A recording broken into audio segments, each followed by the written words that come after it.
They say reading is one of the best ways to learn new vocab, and I agree with this. But that is not the entire story. If you want to learn new vocab and have it stick in your mind permanently, you not only need to read it, but you need to write it. That's what I have done with many words throughout my 2 books. Anyone who has done something like, say, learn a language knows this. Learning is one thing, but employing what you have learned is a whole other beast and much more important. So, real quick, I want to go over a couple examples from the book I have recently written, All the Kingdoms of the World, and 2 vocab words I have learned in the process of writing this novel. First is a word I talked about recently on this channel, obstreperousness. I did not quite use this word, I used obstreperous. In the scene I used it in, there was a character who was disagreeing with her superior and getting so bothered by said disagreement that she was beginning to yell at her. So after reading Herman Melville use the word and discovering what it means, the next time that the scene came to mind, I realized,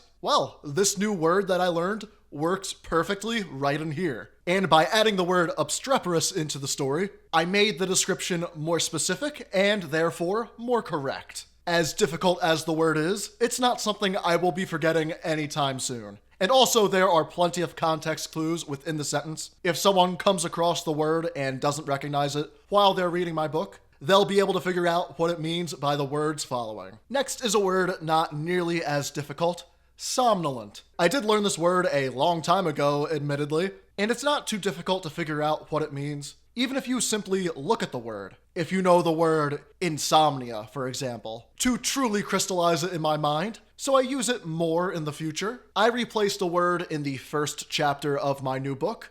The selection goes as follows. Clacking to a rhythm, her footfalls echoed off tall mortared walls in the somnolent city. Before, it was the sleeping city, but somnolent sounds so much better. Not only is it a more correct descriptor of the city, but vowel-wise, it works out better. We have the same sounds in somnolent, rhythm, and mortared, which makes this whole selection more pleasant to the ear. Those are the 2 examples I wanted to share with you this week. So if there's a word you're trying to solidify in your brain, instead of reading it over and over again or using something like flashcards, all you need to do is write it into your story. Thank you for watching, and for more videos like this, every single Wednesday at 5 p.m. Eastern Time, be sure to like, subscribe, and join to the Jersey side.